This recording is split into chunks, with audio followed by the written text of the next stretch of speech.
우리 하나님께 영광의 박수 드리겠습니다. 우리 옆에 분하고 이렇게 인사합니다. 예수님 믿으면 꿈 같은 일이 일어났습니다. 나를 통해 한 영혼을 구원했습니다. 한 번 더요. 내 영혼아 깨우리로다. 할렐루야. 여러분, 이 영상은 아마 많이 보셨을 텐데 팩트라고 사실이라고는 정확히 말할 수 없고 이제 우화로 전해지는데, 중요한 것은 이제 자기 개발이나 동기부여할 때 이 영상을 많이 보여주는데, 오늘 말씀의 제목이 뭐예요, 여러분? 비전을 집중하라. 비전에 집중하라. 여러분, 질문을 하나 드릴게요. 유대인과 기독교인을 비교해 볼 때 누가 더 부자가 많을 것 같아요? 유대인들이 10배 가까이 많다고 그럽니다. 그래서 여기 사진에 보시면 뭐 블룸버그부터 시작해서 버냉키 의장이나 그 세계적으로 유명한, 여러분이 TV에서 아니면 뉴스에서 몇 번씩 보셨던 인물들이 여기 다 등장을 하는데, 이런 분들이 다 유대인들이죠. 그죠? 그래서 왜 그러면 기독교인보다 유대인들 중에 이런 분들이 더 많을까? 여러분, 유대인은요, 성경에 사실 구약만 믿습니다. 그래서 아직도 그들은 메시아를 기다리고 있어요. 그래서 성경의 반쪽만 가지고 사는데, 우리 기독교인들은 어떻게 해요? 구약도 믿고 신약, 이미 오신 예수님을 믿습니다. 할렐루야. 그래서 다시 오셔서 우리를 구원하실 그 예수님을 기다리고 있어요. 그런데 여러분, 우리 기독교인들이 이 구약을 어떻게 생각하냐면, 대부분의 그리스도인들이 구약의 율법은 끝났어, 더 이상 지킬 필요가 없고 예수님이 오셨기 때문에 이제는 새 시대야, 이 새 약속만 있으면 돼. 그래서 이 옛날의 약속을 아주 터부시해 버리는 거예요. 그런데 여러분이 아시지만 예수님은 율법을 폐하러 오셨습니까? 완성하러 오셨습니까? 완성하러 오셨다고 그러잖아요. 그러면 예수님은 그 율법주의자들을 책망을 하셨지만, 바리새인과 사두개인을 책망했지만, 그 율법을 버리라고 하신 게 아니라 잘못된 걸 바로잡아서 완성하려고 오신 거예요. 할렐루야. 그럼 우리는 이 구약의 말씀을 새롭게 바로잡아서 완성해야 됩니까? 버려야 됩니까? 완성해야 되는 거잖아요. 그죠? 그런데 많은 교회와 그리스도인들이 이 말씀을 버리는 거예요. 그래서 율법은 이제 필요 없다는 거예요. 나는 예수 믿고 구원받았으니까 다 필요 없다. 예수 믿고 구원받은 것 이상의 선물은 없습니다. 그런데 이 구약의 원리들을 실천하지를 않아요. 무시해버리고. 그래서 기독교인들도 똑같이 성경 공부도 하고, 여러분 제가 이렇게 성경 이렇게 말씀드리고 그러면 여러분도 대충 이게 어디에 있는 말씀인지 대부분 다 어떻게 해요? 다 아시죠? 그죠? 예. 교회 나오신 지 얼마 안 된 분들만 빼고는 사실 대부분 다 아시죠? 어느 정도. 근데 중요한 건 알고는 있는데 실천을 하지 못하고 있다는 거예요. 그죠? 이게 지난주부터 계속 말씀드리지만, 여러분 우리 3P 바인드 할 때 보면 처음에 나오는 얘기 중에 하나가 뭐냐면, 한번 따라하세요. 1000톤의 생각보다 1g의 실행력이 중요합니다. 생각을 천날 백날 해도 죄송한데 바뀌는 게 없어요. 그런데 한 발짝이라도 들이면 그 다음부터 어떻게 새로운 역사가 일어나는 거예요. 믿으시면 아멘. 그래서 오늘 이 성전에 오신 분들도 인생이 바뀔 줄로 믿습니다. 할렐루야. 그 한 발이 두 발 되고 두 발이 세 발 되는 거지, 백날 앉아서 생각만 한다고 상황이 바뀌는 게 아니거든요. 그런데 우리는 성경의 내용들을 많이 알고 있다고 하면서, 유대인들은 구약 하나만 가지고 살아도 그 말씀대로 살려고 몸부림을 치는데, 우리는 신구약을 다 가지고 살면서도 이 말씀을 알기는 알아도 그 말씀대로 살려고 몸부림치지 않는 거예요. 그러니까 그냥 지식으로 끝나버리는 거예요. 그래서 여러분, 오늘 첫 번째로, 그럼 우리는 어떻게 해야 이렇게 이 분들처럼 이렇게 거부가 되고 또 성공하는 인생이, 승리하는 인생이 될 수 있을까? 첫 번째 비결은요, 여러분, 5항아리입니다. 뭐라고요? 5항아리. 지금 항아리가 이렇게 여러분 5개가 있는데, 제가 일부러 이쁜 항아리들을 골라봤어요. 그런데 이 책에 보면요, 5가지 부의 비결이라는 이 책에 보면, 첫 번째 항아리가 11조 항아리고, 두 번째 항아리는 헌금 항아리고, 세 번째 항아리는 저축 항아리고, 네 번째 항아리는 투자 항아리고, 다섯 번째 항아리는 쓰는 항아리예요. 들으셨어요, 여러분? 다 들으셨어요? 그래서 이 5개의 항아리에 골고루 이렇게 퍼센트를 정해서 분배를 해놓는 겁니다. 아마 이미 이 자리에 그렇게 살고 계신 분도 있을 거예요. 그런데 중요한 것은 뭐냐면 이 할당된 퍼센트를 지켜야 되는데, 만약에 내가 이게 모자란다고 여기 있는 걸 갖다 쓰면 될까요, 안 될까요? 안 되겠죠, 그죠, 여러분? 그래서 이 5가지 부의 이 비결에서 말씀하는 주된 내용은 4%의 사람들은 이 비결을 알고 있고 96%의 사람들은 이 비결을 모른다는 거예요. 그 96%의 대부분의 사람들은 돈을 버는 데 집중해요. 그런데 이 4%의 사람들은 돈을 어떻게 쓰느냐에 집중하는 거예요. 다시 말씀드리면 96%의 사람들은 뭔가 내 인생에 문제가 생기고 뭐 물질적인 문제가 생기면 다 뭐라고 그래요? 물질이 모자라서 그런다. 남는다는 소리는 안 하는 거예요. 항상 문제는 버는 것보다 뭐 하는 게 많아질 때? 쓰는 게 많아질 때, 그죠?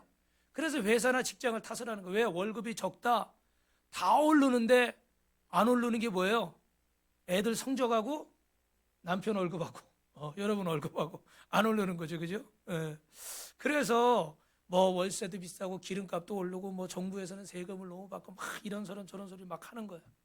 이게 96%의 사람들은, 여러분도 한번 생각해 보세요. 부자와 가난한 자의 기준이 뭐예요? 결국은 뭐예요? 물질에 따라, 수입에 따라서 결정이 되는 거예요.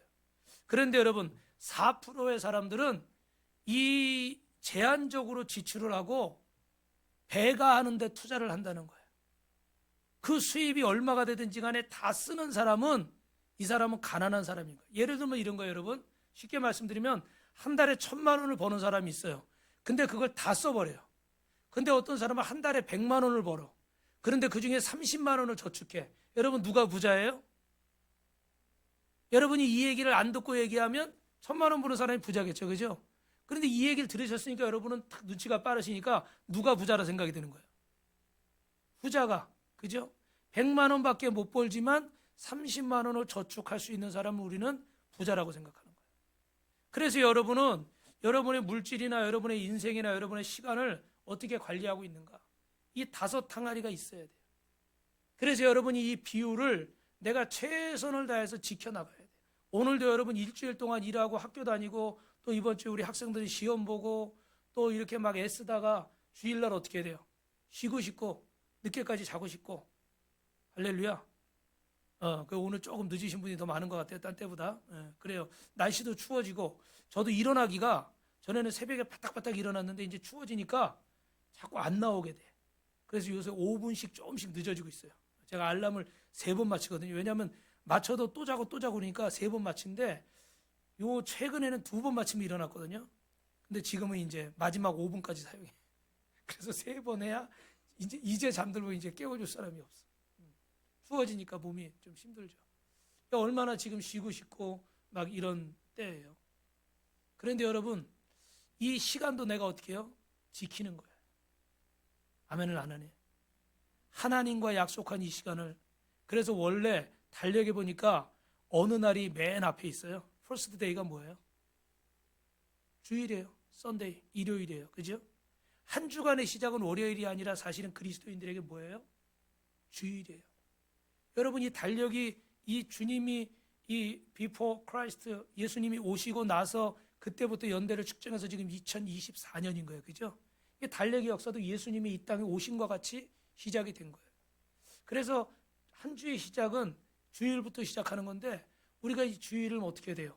바쁘지만, 힘들지만, 가고 싶은 데도 많지만 내가 주님과의 약속을 꼭 어떻게 하겠다? 먼저 지키겠다. 할렐루야.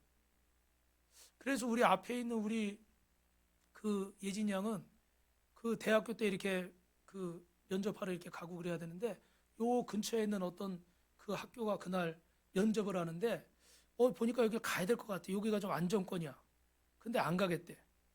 왜 그러냐고 그랬더니 자신은 주의를 지키기로 약속했기 때문에 안 가겠대. 그래가지고 부모 된 제 입장에 어떻게 해요? 야, 적당히 좀 해라. 솔직히 내 부모들 입장에서는 적당히 좀 되고, 목사인 입장에서야 아유 할렐루야, 야 칭찬해야 되겠지만, 솔직히 부모인 제 입장에서는 지금 대학이 떨어질 수도 있고 붙을 수도 있는 거 아니에요, 그죠? 그러니까 나는 당연히 어떻게 해? 부모로서는 야 가라. 그거 한 번 간다고 어떻게 천지가 개벽해요? 할 수도 있어요. 근데 부모들 입장에서는 가라고 좀 갔다 와. 그런데도 여러분 합격했을까 안 했을까요?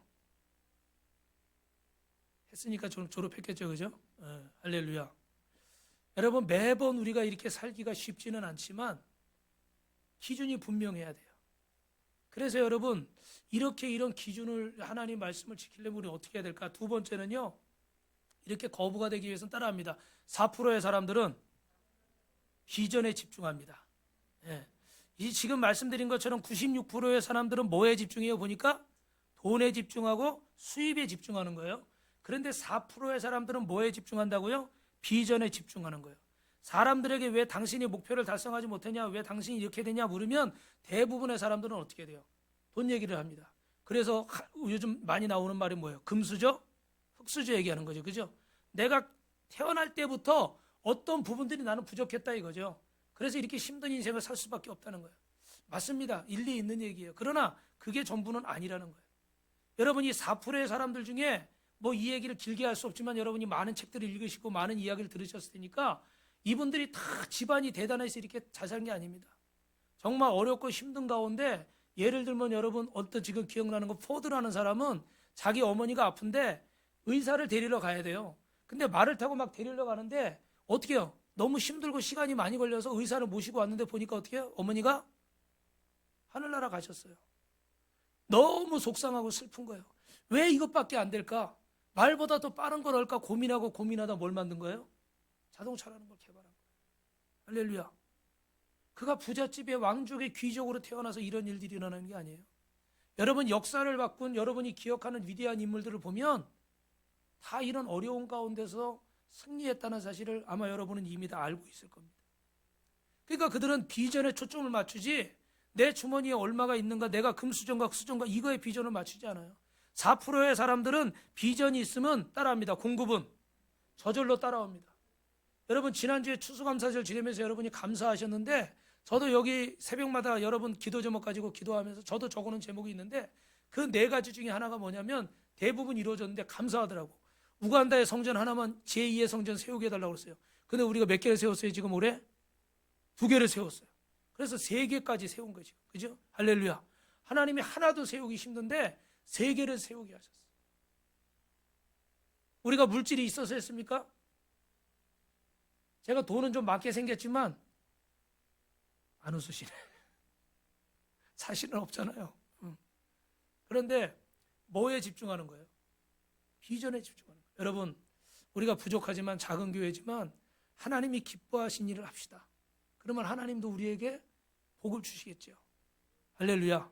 물론 뭐 복만 바라고 또 하는 것도 잘못된 거겠지만 우리 하나님이 기뻐하신 일을 합시다.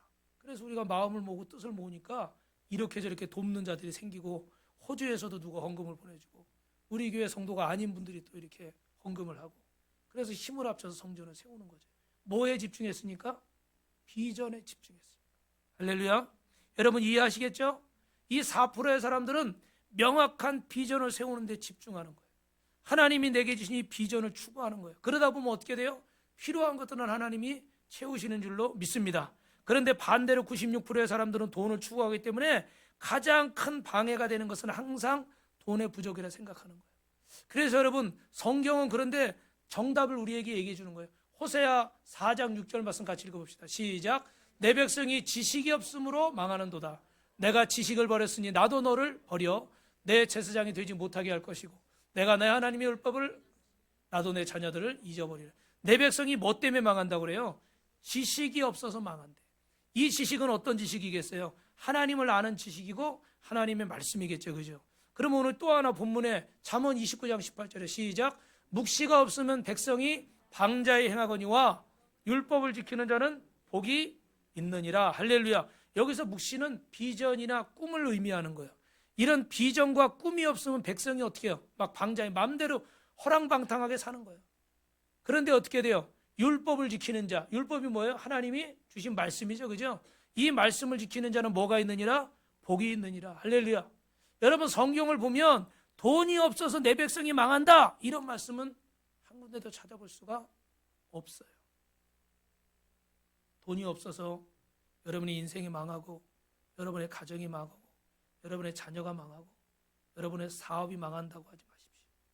성경은 내 백성은 비전이 없어서 꿈이 없어서 망한다는 거예요. 하나님을 아는 지식이 없어서 하나님이 무엇을 원하는지를 몰라서 망한다는 거예요. 그러므로 여러분, 비전은 뭡니까? 여러분이 가지고 계신 비전은 뭡니까? 당신은 예수 그리스도를 구주로 믿고 거듭난 사람이라면 반드시 비전, 다른 말로 하면 소명, 콜링, 사명이 있어야 돼요.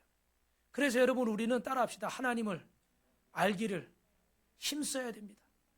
그래서 하나님을 알고 그 진리 지식에 이르를 때 우리는 정말로 예수 믿고 거듭난 하나님의 자녀라면 나를 이 땅에 보내신 목적을 알아야 돼요. 그래서 한순간도 의미 없이 목적 없이 사는 게 아니라 하루를 살아도 1년을 살아도 100년을 살아도 분명한 의미와 목적을 가지고 살아갈 때 그 인생에, 죄송하지만 그 통장에 얼마가 있든지 그 인생은 행복한 인생을 살게 될 줄로 믿습니다. 그러나 여러분의 통장에 100억이 있고 1000억이 있어도 여러분의 인생에 참된 의미를 알지 못하면 행복하지 않아요. 그 돈 많은 사람들 여러분 다 뭐예요? 마약하고 막 이러잖아요. 그죠?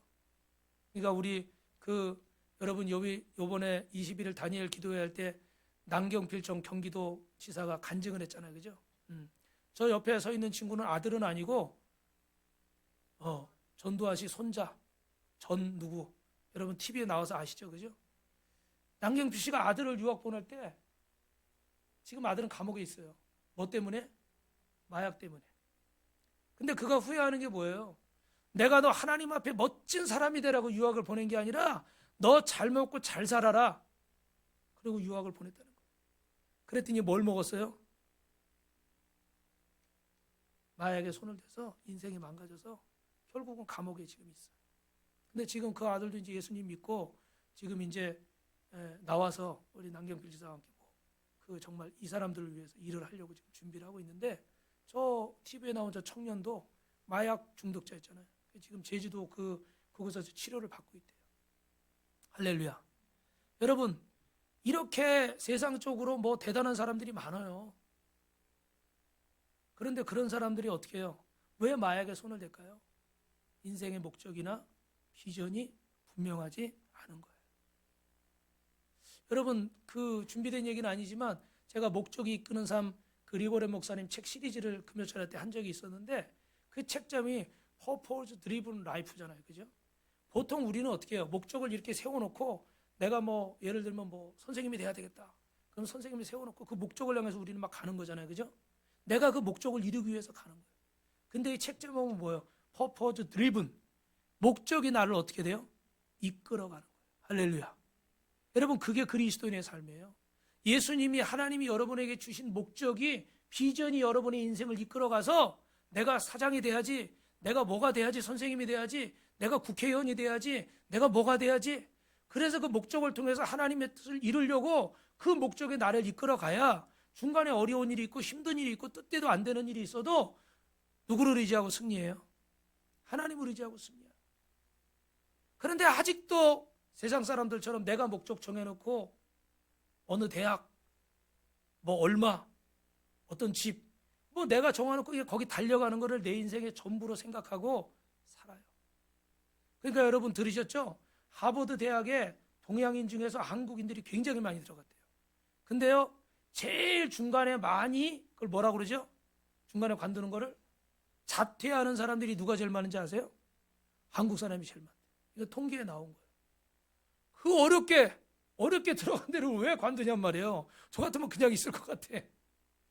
근데 왜 그런지 아세요? 다 물어봤더니 하버드 가는 게 목적이에요. 거기까지가 목적이에요. 근데 들어갔어요, 안 들어갔어요? 들어갔어. 들어갔으니까 어떻게 더 이상의 어떤 비전이나 꿈이 다는 아니겠지만 전부는 아니겠지만 대부분의 학생들이 어떻게 돼요? 거기까지만 목적이 있는 거예요. 여러분, 우리 인생의 목적은 이런 거예요. 내가 돈을 얼마를 모아야지, 어떤 집에 살아야지, 내가 뭐가 돼야지. 그래요, 이루어졌어요. 근데 왜 공허할까요? 왜 기쁘지 않을까요? 왜 행복하지 않을까요? 거기서 멈추기 때문에. 주님이 우리에게 주신 비전이 아니라 내가 정한 그 목표를 향해서 단련은 갔는데 그 이상이 없는 거예요. 그래서 다시 말씀드리지만 비전이 없는 사람은 이 돈을 쫓아 살지만 돈이 나중에는 의미가 없어지는 거예요. 당장은 조금 더 있으면 좋겠고 조금 더 많으면 좋겠는데 목적 없이 사는 삶은 결국은 어떻게 돼요? 고통을 이 물질로 해결할 수가 없는 거예요. 돈이 없어 망하는 것 같은데 사실은 하나님을 아는 지식이 없어서 망하는 겁니다. 비전이 없어서 망하는 거예요. 그러나 하나님의 부르심과 비전 위에 사는 사람은 따라합니다. 돈은 비전을 이루기 위한 도구일 뿐입니다. 돈이 목적이 되느냐, 돈이 도구가 되느냐. 여기에서 비전이 있는가, 비전이 없는가를 알 수가 있어요. 사랑하는 성도 여러분, 우리는 조금 전에 말씀드린 것처럼 이 남경필 지사처럼 자녀를 대학 보내고 뭐 이렇게 할 때 돈 많이 벌고 더 크고 좋은 것을 갖고 더 풍족한 삶을 살도록 뭐 이렇게만 생각을 하고 보내려고 그래요. 그런데 여러분, 하나님의 부르심과 비전을 가진 우리 자녀들을 통해서 하나님이 이 나라의 정치나 경제, 사회, 뭐 음악, 예술, 뭐 화학, 과학, 군사, 정신, 심리학 모든 분야에 하나님이 원하시는 영향력을 끼치는 자녀들로 또 그런 인생으로 사시길 주님의 이름으로 축원합니다. 할렐루야. 이분은 2004년에 노벨 화학상을 받은 지혜 하노베르라는 분입니다. 이분이 서울 의대 석좌 교수로 계셨었는데 저는 잘은 모르지만 유비퀴틴에 의해서 뭐 단백질 분해하는 그 원리를 개발해 가지고 뭐 골수종 치료제 의약품을 개발하고 이래서 이 발견이 연매출 3조 원대에 이를 정도로 어마어마한 그런 큰 발견이라고 그래요. 할렐루야. 여러분, 뉴스에서 요즘 느끼는 건데 웬만한 금액을 얘기해도 별로 표정이 바뀌진 않더라고. 하도 막 TV에서 그냥 어마어마한 것들이 나오니까 여러분, 3조 셀 수도 없는 금액이에요. 천문학적인 금액이에요. 그런데 이분이 무슨 얘기하는 줄 아세요? 이스라엘의 뭐 가장 존경받는 200인 중에 한 명이고 31명 중에 또 한 명인데 이분이 이런 말을 하는 거예요. 내가 처음 발견한 새로운 지식 덕분에 70억 명에게 혜택을 줄 수 있다니 신나지 않습니까? 돈벌이도 중요하지만 신의 비밀을 푸는 과학의 기쁨을 한국 의대생들에게 전하고 싶습니다. 할렐루야. 목적이 다른 거예요. 우리 김정배 장로님도 참 공부를 많이 하신 분인데 지금 뭘 위해서 수고하고 있어요? 이 진화론에 입각한 교과서들이 질비한 이 세상에 창조론에 입각한 교과서를 만들기 위해서 지금 수고하고 땀 흘리고 있어요. 할렐루야. 내게 주신 것들을 어떻게 돼요? 주님을 위해 사용했다는 비전이 분명한 거예요. 이런 분들에게는 물질이 목적이 아니라 물질이 뭐예요? 도구일 뿐이에요. 이 창조론에 입각한 교과서를 만드는 도구일 뿐인 거지 물질 자체가 목적이 아닌 거예요. 그런데 우리가 예수를 믿으면서도 아직도 이것이 바뀌질 않고 있어요. 여러분, 정말 성공하는 사람들은 뭐에 집중합니까? 비전에 집중하는 거예요. 그래서 마지막으로 이 비전을 이루기 위해서는 여러분 따라합니다. 그러기 위해서는 비전을 경작해야 합니다. 우리 창세기 1장 26절 세 말씀만 읽어봅시다. 시작. 하나님이 이 시대에 우리의 형상을 따라 우리의 모양대로 우리가 사람을 만들고 그들로 바다의 물고기와 하늘의 새와 가축과 온 땅과 땅에 기는 모든 것을 다스리게 하자 하시고. 창세기 1장 28절입니다. 하나님이 그들에게 복을 주시며 하나님이 그들에게 이르시되 생육하고 번성하여 땅에 충만하라. 땅을 정복하라. 바다의 물고기와 하늘의 새와 땅에 움직이는 모든 생물을 다스리라 하시니라. 할렐루야. 하나만 더요. 창세기 2장 5절입니다. 여호와 하나님이 땅에 비를 내리지 아니하셨고 땅에 갈 사람도 없었으므로 들에는 초목이 아직 없었고 밭에는 채소가 나지 아니하였느니라. 할렐루야. 여러분이 말씀해 보니까 땅을 갈 사람이라고 되어 있는데 예전 성경에는요 경작한다 이렇게 돼 있어요. 땅을 이렇게 갈아엎는 거죠, 그죠? 돌 같은 거 치우고 농사 지을 만한 땅으로 바꾸는 거예요, 그죠? 그걸 우리는 경작한다 그러는데 이 경작한다는 건 변화를 준다는 거예요. 여러분, 이 비전을 이루기 위해서는 여러분 삶을 경작해야 될 줄로 믿습니다. 변화를 줘야 될 줄로 믿습니다. 믿으시면 아멘. 우리 옆 사람에게 인사합시다. 변화를 줘야 됩니다. 이렇게 변화를 주려면 경작하려면 뭐 해야 돼요? 수고가 있어야 됩니다. 시간과 인내와 노력이 있어야 돼요. 좋은 열매를 맺기 위해서는 땀 흘림이 있어야 돼요. 노동이라는 것이 애씀이 있어야 됩니다. 여러분, 노동은 저주의 결과가 아니라 하나님의 축복의 통로줄로 믿습니다. 그래서 예수님도 이 땅에 계실 동안에 전해지는 이야기에 예수님에게 여러 명의 형제가 있었는데 그 아버지 요셉이 목수일을 하다가 어떻게 해요? 하나님의 부르심을 일찍 받았죠. 그죠? 그래서 예수님이 장남이라 어머니와 형제들을 어떻게 돼요? 생활을 해야 되잖아요. 그래서 목수일을 하셨다는 그런 이야기가 있어요. 그래서 그 나무를 가지고 뭐 예를 들면 우리로 말하면 의자도 만들고 상도 만들고 이렇게 했겠죠. 그죠? 예수님도 여러분 이 땅에서 노동을 하신 거예요. 오늘 우리는 여러분 이 황무지를 옥토로 바꾸기 위해서 경작하기 위해서는 우리가 힘쓰고 애씀이 있어야 될 줄로 믿습니다. 예를 들면 여러분 이 얘기를 하고 말씀을 좀 정리해 보면 한 가난한 농부가 있습니다. 어떤 농부는 기름진 땅에서 농사가 잘 되는데 이 농부는 이 땅이 황폐해요. 그래서 양분도 없어서 식물이 뿌리를 내리지 못하고 수확도 제대로 못하는 거예요. 가난에 찌든 그런 인생을 사는 겁니다. 그러니까 이 땅 때문에 마음도 영향을 받을까요, 안 받을까요? 반드시요. 이 마음이 영향을 받아요. 그럼 이 마음이 부정적인 마음이 되잖아요. 그리고 사람이 수동적이 되고 내가 해봐야 안 돼. 그리고 뭐가 쌓여요? 원망과 불평이 쌓이는 거예요. 열심히 해도 나는 소용이 없어. 그래서 미래를 바라봐도 소망이 있어요, 없어요? 소망이 없으니까 미래를 바라보질 않아요. 자신의 삶의 제도를 정당화하고 나는 좋은 땅을 물려받지 못해서 이렇게 된 거야. 그리고 삶을 포기하거나 낙심하는 사람들이 있어요. 그런데 여러분 비전을 가진 사람들은 어떻게 할까요? 비전을 가진 사람들은 이 황무한 땅을 바꿔보려고 노력하는 거예요. 다시 말씀드리면 따라합니다. 변화를 시작합니다. 할렐루야. 내 인생 이렇게 살다 끝낼 수는 없다. 한 번뿐인 인생, 하나님이 내게 맡기신 인생, 내가 정말 의미 있게 보람 있게 살아보리라. 할렐루야. 그래서 그 땅을 경작하는데 여러분 이 사진은 실제 사진은 아닌데 1991년에 예수전도단에서 파송된 두 형제가 몽골에 선교사로 갔는데 그곳에 사람들이 그때 당시만 해도 평균 수명이 40세예요. 아니 전 세계인이 의료가 발달해가지고 이렇게 막 100세 시대를 살아가는데 이 사람들 수명이 너무 낮은 거예요. 그래서 이 형제들이 복음을 전하면서 어떻게 하면 이 사람들을 도와줄까 고민하고 알아보다 보니까 뭐에서 문제를 찾았을까요? 여러분이 아시겠지만 식생활에서. 이 사람들이 황무한 곳에 살다 보니까 농사는 안 짓고 다 어떻게 돼요? 양 키우고 유목민 생활을 하잖아요. 그죠? 그러니까 주된 음식이 다 뭐예요? 고기, 유지방 들어간 이런 것들이죠. 그죠? 이제 그런 것만 먹고 채소 같은 걸 거의 안 먹는 거예요. 그러니까 몸이 점점 어떻게 돼요? 여러분 채소 안 먹고 이게 식이섬유 안 들어가고 그러니까 어떻게 우리도 오늘도 그 제 기사를 어젠가에 보니까 한국인 대장암 발병률이 전 세계 1위래요. 지금 식생활이 계속 어떻게 아시지만 서구화돼 가니까 그리고 채소 이런 거 잘 안 먹으니까 자꾸 인스턴트 먹고 이러니까 우리가 대장암 발병률 세계 1위래요. 그래서 이분들이 이 지대에 이렇게 채소 같은 걸 심고 싶은데 고원지대고 여름이 짧고 추우니까 이 농사가 잘 될까요? 안 될까요? 안 되겠죠? 그래서 여러분 뭘 도입했어요? 비닐하우스. 그래서 저는 비닐하우스 때문에 죄송합니다. 용서하세요. 어느 가을이 언제 나는 어느 과일이 어느 계절에 나는지 잘 모르겠어요. 그래서 가끔 창피할 때가 있어요. 하우스라는 게 있다 보니까 여름이고 겨울이고 밤이고 밤이된다. 봄이고 죄송합니다. 밤도 밤이고 낮이고 이것도 맞아요. 왜냐면 저기 베트남 가니까 밤에 불 켜가지고 뭘 키우더라고요. 계속 성장하게 하느라고. 밤이고 낮이고 봄이고 가을이고 상관이 없어요.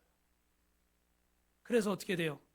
그 분들이 이것들이 이제 TV나 그 몽골 이제 이 나라에도 알려지게 되겠죠, 그죠? 그래서 장관들이 와서 막 상을 주고 방문을 하고 그러면서 여러분 복음도 잘 전해졌을까요? 안 전해졌을까요? 당연하죠. 우리나라에도 선교사님들이 오셔가지고 강혜원이니 재중원이니 이런 병원도 세우고 그러면서 우리 치료하면서 어떻게 복음이 전파됐잖아요. 그러니까 이분들을 통해서 하나님의 역사가 일어나는 거예요. 여러분 몽골이라는 황량한 고원지대에 채소가 나지 않는데 그냥 않는다고 생각만 하고 사는 거예요.